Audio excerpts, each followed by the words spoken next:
Kazwai vatevereri veUncle Sense TV pamwe chete neChibanda Media. Tinokuchingamidzai pano pamusha wababa naamai Chirenje.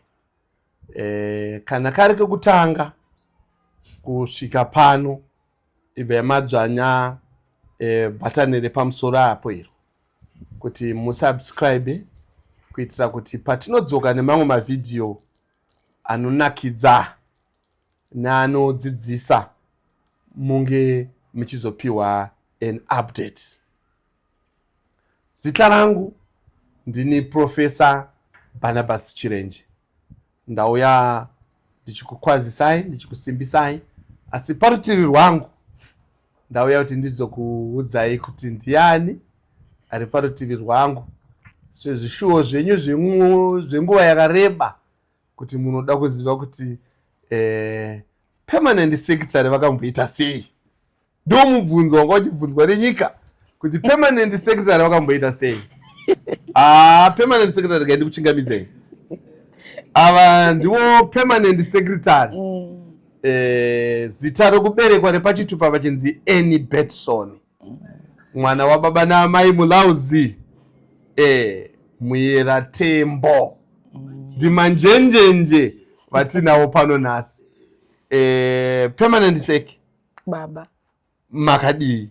Aiwa ndakachengetwa ndinofara chaizvo. Mufaro wenyu wakamira sei kubva zvemusi wa 22 November kusvika pari nhasi? Mufaro wangu wakanyanyisa zvisingaite. Kana nazvino handisi kukwanisa nekufara. Saka regei ndichingamidzane nemhuri yeZimbabwe, ndigochingamidzana zvakare nevose vari kumativi mana enyika, vari mhiri yemakungwa vese. Ndinovachingamidza nemufaro wangu wakanyanyisa nekutanga kuuya pano paChibanda Media neSaint TV. Ndichiuya kuzotenda zvakanyanyisa. Ndofunga mangonzwa baba vachitaura kuti ndi permanent sec. Ichokwadi ndini permanent sec kana kuti mai Chirenje. Iri zita rekuti permanent sec iri rakandikoshera. Endi richandikoshera handizive kuti kusvika zvarini pamwe kusvika mukufa. Ndiri kuzvitenda zvakanyanyisa kubasa rose rakabatwa nemhuri yeZimbabwe, basa rose rakabatwa nevari kumhiri yemakungwa vese. Ndauya kuti ndiuye kuzotenda. Ndiri kunzwa kupererwa nemashoko nemazwi, asi ndavavarira kuti ndiuye kuzokutendai zvakanyanyisa mhuri yeZimbabwe pakutibatsira kwese kwamakaita. Ndinoimba kusvika musi wa4 February ndanda kukwanisa 5 years ndichigara panze apa. Asi iyemi makanzwa kuchema kwedu, makanzwa mhere yedu, makati hazvigoni kuti gore ripere zvakare tiri panze tichirarama tiri mutende mutigonaiwa zvakare nemvura. Makanzwawo kuchema kwedu kwakauya nevakomana vemedia. Ndoimba munovaziva, tina chief, tina doctor, vazhinji chaizvo vakanga varipo vandisingakwanise kutsanangura nemazita avo. Ndofunga baba vambotsanangura, asi ini ndichatendawo zvishoma zvandichakwanisa nekuti mufaro wandinawo wakanyanyisa. Handisi kukwanisa kukutendai vana vababa, asi ndinoti iye Mwari ari kumusoro kudenga andibatsire kutenda nekuvandudza mashoko angu. Handichakutendai kuti zvamuchabata nemaoko enyu nezvamuchaita nemhuri dzenyu, Mwari vakukomborerei, Mwari vakuropafadzei. Pamakatapudza pese, Mwari varambe vachiwedzera. Zvakare ndinovimba kuti mubatsirewo vamwe sezvamakaita kwandiri. Kune vamwe vachadzoka vaine matambudziko vanoda kubatsirwa. Muvanzwewo kuchema kwavo nematambudziko avo, muvabatsirewo semabatsiro amakaitawo ini mai Chirenje nababa Chirenje. Izvi zvamakaita zvinhu zvakandikoshera. Ndakanga ndisingazive kuti kune hama neshamwari, ana sisi vangu, ana baba vangu, hanzvadzi dzangu, vakoma, vanin'ina, ana tete makawandisa. Ndakanga ndisingazive kuti makakosha zvokuti munosvika pakundibatsira. Saka zvakanzi ngatidananei vanhu vese nekuti hauziva nokubatsira. Asi mhuri yeZimbabwe nevari kunze kwenyika mandibatsira zvakanga zvisingakwanisike kuti ndakanga ndisisina tarisiro yekuti ndichabatsirwa. Nekuti kubva pa4 years dzandagara panze zvaingoreva kuti takanga takundikana kuti tinge tichadzokera mukati memusha wedu. Asi mhuri yeZimbabwe mazvona zvakakodzera kuti aiwaka sekutaurirana kwatakaita nevaridzi vegiraundi vakadawo zvavakada kuti tinge tichivapa semari yavo. Imi makaona kuti zvakakodzera kuti mutibatsire tikwanise kudzokera mukati memusha wedu. Saka izvozvo ndinongozvitenda nekuti mari iyo handina kwandaikwanisa kuiwana. Dai ndaiiwana mari iyo handaikwanisa kugara 4 years ndiri panze. Saka mhuri yeZimbabwe makandikoshera, ndaona kukosha kwenyu. Iye niwo ndadzidza zvakawanda kuti kupa kune mufaro kunokunda kugamuchira. Saka ndadzidza kubatsirawo vamwe vanotambudzika nekuti ndadzidza kuti rudo runoitwa nevamwe vanhu vachindiitira ini ndine tendero yekuitirawo vamwe vanhu vari kutambudzika. Saka ndinoda kukutendai mose, ndigotenda zvakare vakatibatsirawo paGoFund yedu. Ndofunga baba vambovataura, ivavo ndinovatenda zvakanyanyisa. Ndiri kutenda kuti mhuri dzavo nezvose zvavanoita Mwari vekudenga vakuropafadzei, vakuitirei zvakakura, vakuitirei zvidhafu chaizvo. Ndopane shungu nemwoyo wangu. Ndigotendawo zvakare vatungamiriri vemachechi vakauya vakatikuta pakati pemusha uno. Ndinokutendai zvakanyanyisa. Ndakanzwa kuzvidzikisira kuti inini ndimbori chii chaita kuti vatungamiriri ava vatitsike pano. Ndimbori chiko chaita kuti nyika yese iuye kuzotikuta pano. Takosheiko? Saka munoona kuti panyika pano munhu akasikwa naMwari hakuna anozviti inini ndiri special, inini ndakakosha. Munhu wese akakosha nekuti imimi makatiratidzawo kuti isu takakosha. Ndakazviona zvechokwadi kuti takakosha nekuti kuta kwamakaita. Saka ndinokutendai mose mhuri yeZimbabwe. Ndichikurudzirawo kune mamwe madzimai kuti muchiona ndakagara panze apa 4 years zvakanga zvakarema, zvakanga zvakaoma. Chinonzi kuvaka musha kana patinopfekedzwa maringi paya tichiti mumatambudziko munhamo nemurufu ndichange ndinewe. Izvozvo inini ndinozviti makorokoto ndega, nemiwo muchindibatsirawo kundikorokotedza nekuti izvozvo ndakazvigona. Nekuti dambudziko randakasangana naro panze apa rakanga rakaoma, rairwadza. Upenyu hwandakararama ndiri panze apa wakanga wakandiremera wokuti handikwanise kuti ndizvitsanangure zvizhinji, asi ndichatsanangura mudimbu hudiki kuti munzwisise kuti chinhu chinonzi amai chakaoma, chinhu chinonzi mudzimai chakaoma kurarama mumatambudziko. Ndakararama upenyu hunorwadza, upenyu hwekuti ndairarama pa4 years dzandagara panze apa ndairarama nekutengesa maswitsi. Vazhinji muchiona kubva zvatanga kubuda nyaya yedu pamaTV maiona paine musika waitengesa maswitsi, waitengesa majigisi, zvanaingotengesa zvinhu zvidiki zvaita kuti ndiwane mari yekutenga gasi nemari yekutengawo shuga. Ndo zvandakakwanisa kuita ndikwanise kurarama ini nababa tiri pano. Ndapedza izvozvo ndakaona kuti aiwaka mari dzidiki idzi dzakunetsa kuti dzichiwanika munyika medu. Ndikafunga zvekunotsiga tswanda ndichienda kumbari kunohodha mavegetable, matomatoes, maonyeni kuti ndirarame ndine murume wangu tiri muchitende umu.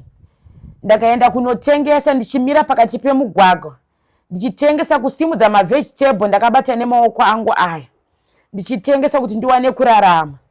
Saka muchinzwa shoko richiti anzi ukaita chakanaka wazviitira, ukaita chakaipa wazviitira. Inini ndakazviitira chakanaka. Handina kuzvitarisa kuti ndine kodzero here yekutengesa maswitsi, ndine kodzero here yekutengesa muriwo. Asi semudzimai akada musha wake ndakazvipira kuti panenge pandiremera ndinoya kwamuri ndokumbira mhuri yeZimbabwe nevari mhiri kuti ndaomerwa nechakati ndibatsirei, asi pamari yekutengawo salt ndaivavaridza kuti nditengewo salt. Saka izvozvo ndinoda kukurudzira mamwe madzimai vari mukati medzimba kuti shingai mukuoma, mukurwadza. Mwari havakuregei muchichema, Mwari havakuregei muchitambudzika, Mwari vanenge vainemi. Uye zvakare ndizoda kutendawo kuti mandisunungura kumhuri yangu yanga yakatekeshera nenyika ichingoenda. Ndine vana vanga vari kurarama vari kwagogo kuNotoni vachienda kuchikoro, neimwe mhuri yangu iri kuChiweshe yaigara naagogo. Izvozvo ndinoda kungozvitenda kune vaibatsira kubhadharira vana vangu maschool fees nekuvatengerawo mauniform ekuchikoro. Ndine vazhinji vaindibatsira. Izvozvo ndinoda kuzvitenda zvakanyanyisa kuti zvakava nekuti ndidzikire kufunga zvakanyanyisa kuti aiwaka ndinoziva kuti every term ndine vaindibatsirawo kubhadhara mauniform, chikafu. Vazhinji vaituma ana doctor, vaiuya vachitipa chikafu. Ana doctor chief vaiuya vachitipa chikafu vachitibatsira kuti tapiwa izvi. Vakomana ava ndashanda navo kubva day 1 kusvika izvozvi. Handizive kuti ndinokwanisa kuvaitirei, nekuti vaiti kana vakapiwa kana gaba rebhinzi vaidhiraivha fuel kubva kumba kwavo kuya kuzosiya gaba rebhinzi. Zvaindiremera kuti vatadzawo here kungobikira mhuri yavo idye, asi vairwadziwa kuti tikanopa maichirenje vakabika bhinzi iri vakaridyawo zvakavakoshera kusvika patava nhasi. Saka ndikuda kungotenda kuti vakomana ava havasi kuzorora kufamba. Ndiri kuremerwa zvandinoda kutenda zvakawandisa, asi ndingasiyirire 1 and 2, asi ndiri kuvavarira kuti nditende kumhuri yose. Kana pane vandasiyirira kutenda, handina kukusiyai. Mufaro wangu wakanyanyisa, mufaro wangu wakakura. Ivo baba chirenje ava tirangotenda mhuri yeZimbabwe vakandibatsira nemari yekuenda kuchipatara vachirwara vakanorapwa. Baba chirenje vakasimba, zvakanga zvakandiomera, asi ndaiziva kuti ndine hama neshamwari dzangu dzekuti ndikachemera dzinondibatsira. Ndinoda kungokutendai vakandibatsira nemari yababa chirenje yekuti vanorapwa kuchipatara kusvika muchivaona pavari nhasi. Zvinorwadza, zvinorema. Permanent sake. Tine varume vaviri vamusingakwanisi kusiya, vanoitwa Love More Mike Chirenje na Elton Chirenje. Unoti kudini varume ava Pemuseke? Regai nditende varume vava vagona baba vataura. Zvimwe zvacho zvinoita zvichindikurira nekuti zvakawandisa zvekuti ndikwanise kutenda nekutaura. Ndina baba mukuru vangu vanoitwa Elton Chirenje nababa mukuru vangu vari kuSali Mugabe Heights, bamukuru Mike. Varume ava vakandikoshera. Kana ivo baba mukuru 1 vari pano nanhasi, vakamira neni munguva yakaoma. Kubva tichibudiswa panze mvura ichinaya, ndainge ndiinavo, ndichigara navo panze, ndichirara navo panze, ndichivabikira ndiri panze mukutambudzika, mukurwadza, ndakange ndiinavo. Nanhasi zvakare ndinavo mukuvakwa zvakare kwemba iyi yataigara tende iri panze iyi. Vakomana vakanga varipo. Ndingangoti pese paiitwa zvaitwa pamba pano, handaivashaya. Saka ndinoda kungovatenda kuti munoona kuti kana uchiwadzana nehama neshamwari panguva yakadai soyatakararama iyi, ndakadzidza vanotida, ndakadzidza vanhu vakandikoshera pakati pemwoyo vangu apa. Ndinavo, handikwanisi kuti ndinyanye kuvataura, asi Mwari chaiye anovaziva nemazita avo. Vanhu vaimira neni mukutambudzika, mukuoma, mukurwadza. Saka ndinovatenda ana baba vangu ivava. Ndiri kuvatenda zvakanyanyisa, nehama neshamwari mese, nyange vandisina kutaura nemazita.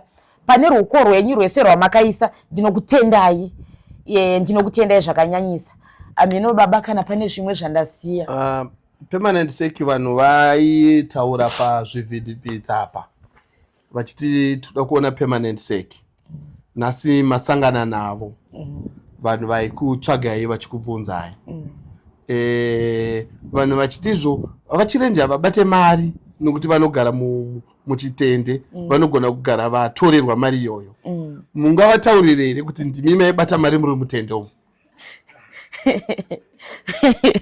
Regai ndivataurire, ndevano permanent sec.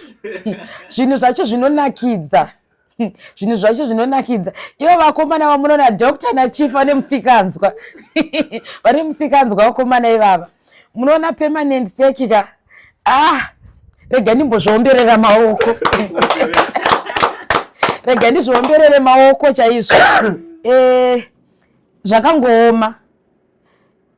Kungopa chidzidzo kuti munyatsoziva kuti ini ndakarwadziwa nekugara panze apa 4 years.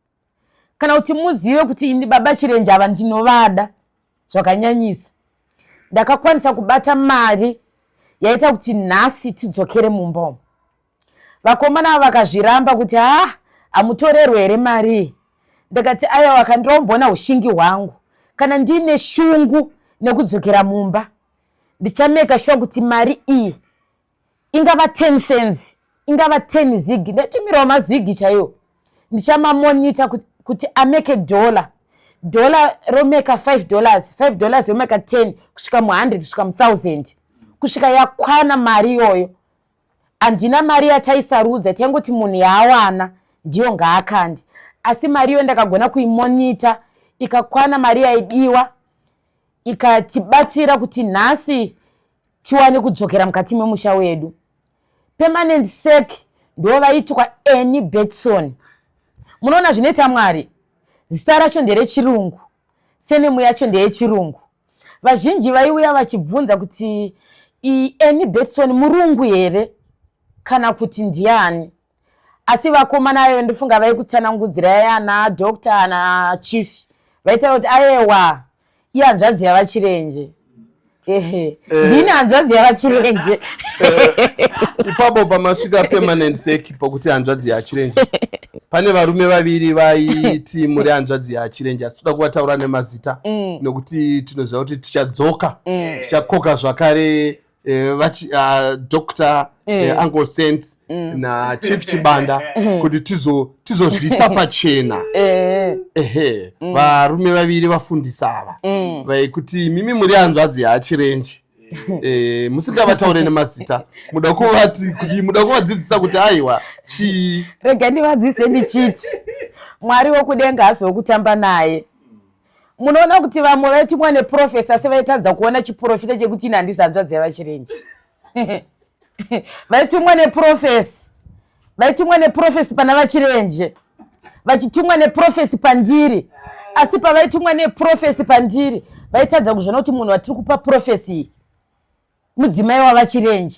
Saka ndiri kuti makafoira pachiprofita chenyu, hamuna kupasa, makafoira. Handisati ndanyarara ndichiri kutaura, ndichataura ndigotaurisa. Ipapo tiri kudzoka ipapo. Ndiri kudzoka. Inini handisi hanzvadzi yavaChirenje, ndiri mudzimai wavaChirenje. Ndakazviitirei maitumwa muri matikitivha, maitumwa muri maCID. Saka inini ndakanga ndiriwo mutikitivha wavaChirenje. Izvozvo ndinozvimiririra. Pandaiuyawo kwamuri ndaiuya ndiri hanzvadzi yavaChirenje. Anditika imi maiva muri prophet. Saka mimi mafoira pauprofeti hwenyu nekuti makatadza kuona kuti uyu haisi hanzvadzi yavaChirenje. Ini handisi Rudo Chirenje ini. Ini ndinoitwa Annie Betson permanent secretary. Ndini. Kana munyeso undoona kuti face yangu haina kuchinja. Ndini. Tichivhara zvedu permanent secretary.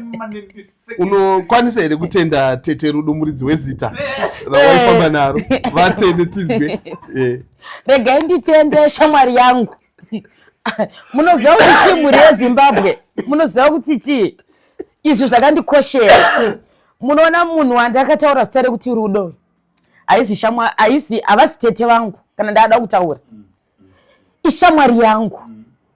It's not easy kuti ndinotora zita rawo ndoriti rive rangu.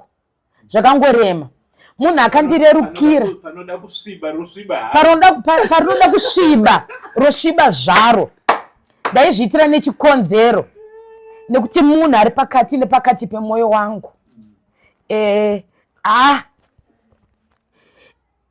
pakufamba kwenguva musikana ye anoitwa Rudo uyu anoitwa Rudo ini handivati tete Rudo ini anoitwa Rudo, she is my friend.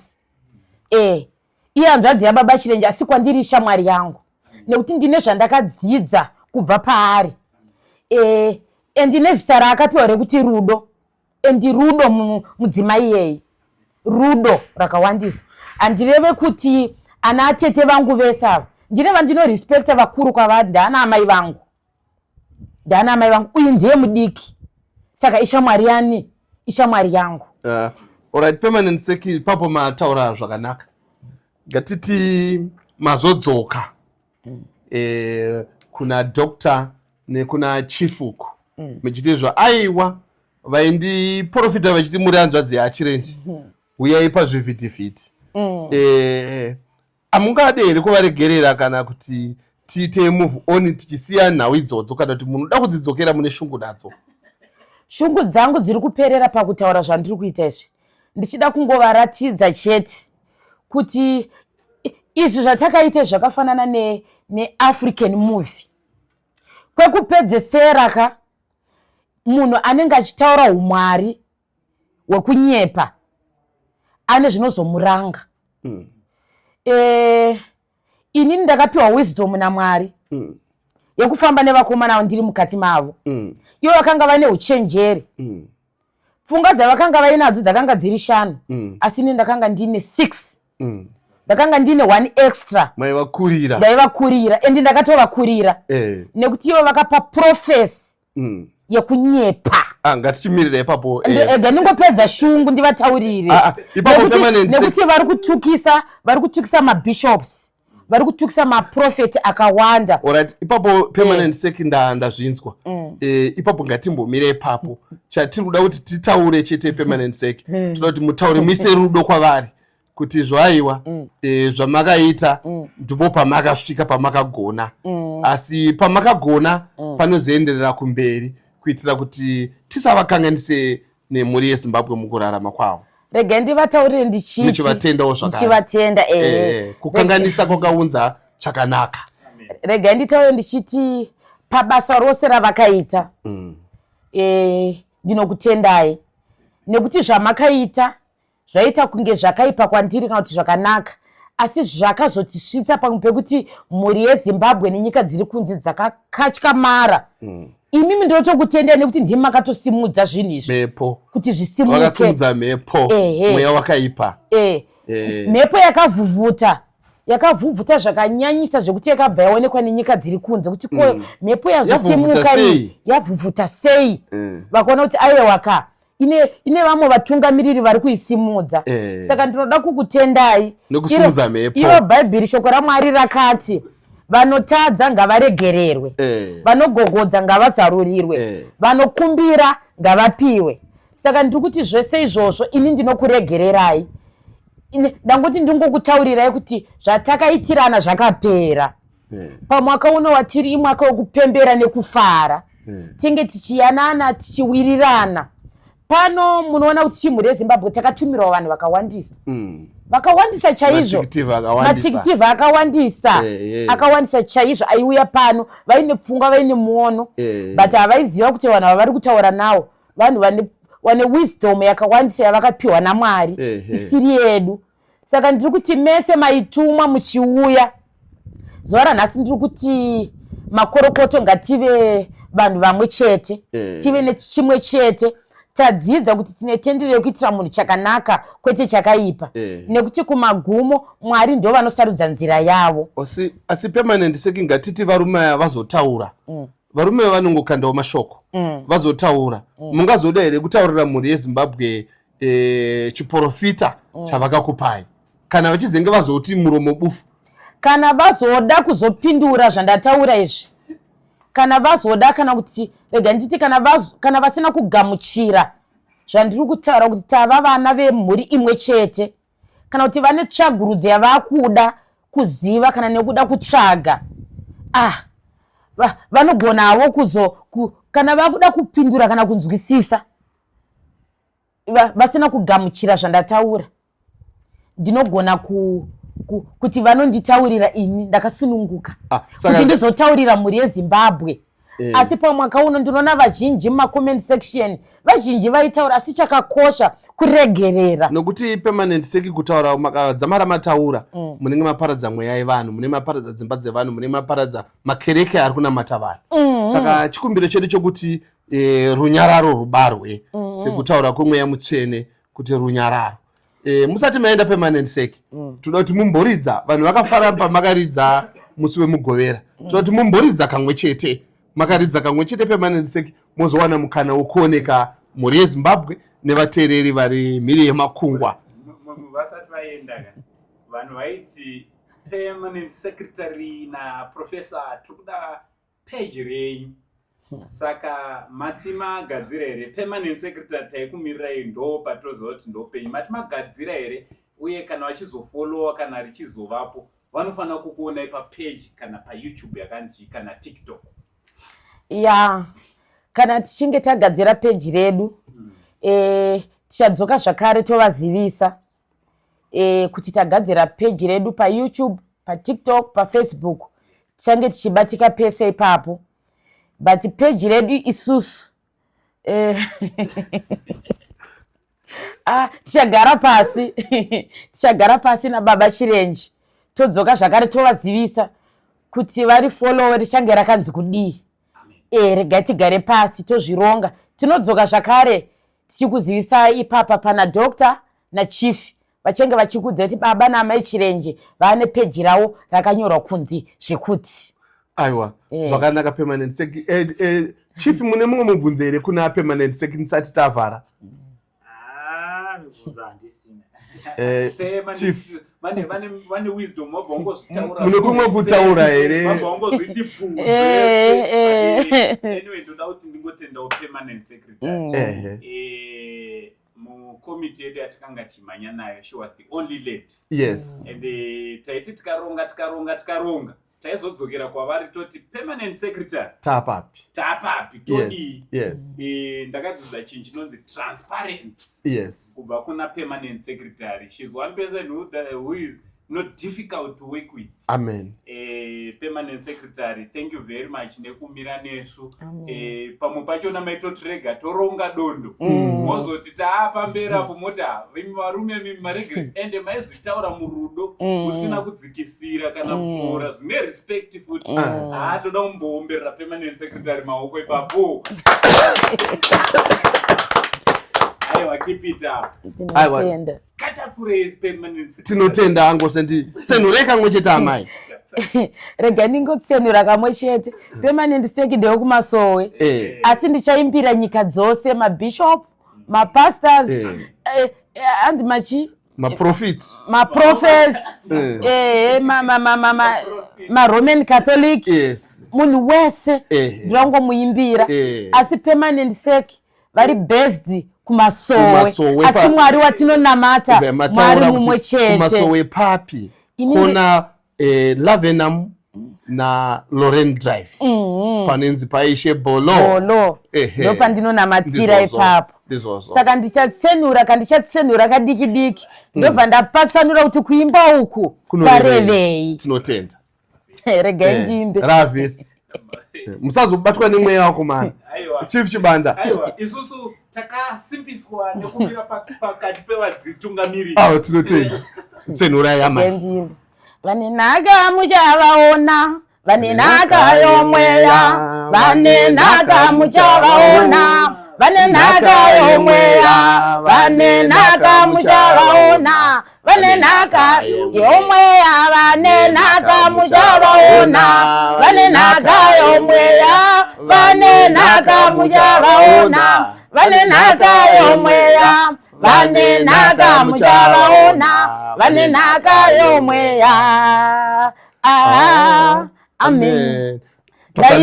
ndaimba kuimba uku regai ndikupatsanure zvishoma zvekumasowo hazvinetse hazvitombotambudzi regai ndipatsanure kune vasingazive zvekumasowe ndaimba ndikati vane nhaka muchavaona vane nhaka yemweya ndaimbira mese vari muno muZimbabwe vari kunze kwenyika diaspora ndaimba ndichiti vane nhaka muchavaona vane nhaka yomweya ndiri kungoedza kutaura kuti vane rudo vane rudo vasingarwadziwe vasina godo neshanje ndo vane nhaka yemweya mutsvene waMwari vanotambanudza vanobatsira vane matambudziko vakanzwawo kuchema kwedu vane nhaka yomweya vakashongedzwa mweya mutsvene waMwari kuti iwe inzwa kakakuchema kuri kuita baba chirenje nemhuri yavo vakabva vapindwa nenhaka yemweya mutsvene kwete nenhaka yeutsinye kana yegodo neshanje vakatambanudza ruoko vakatibatsira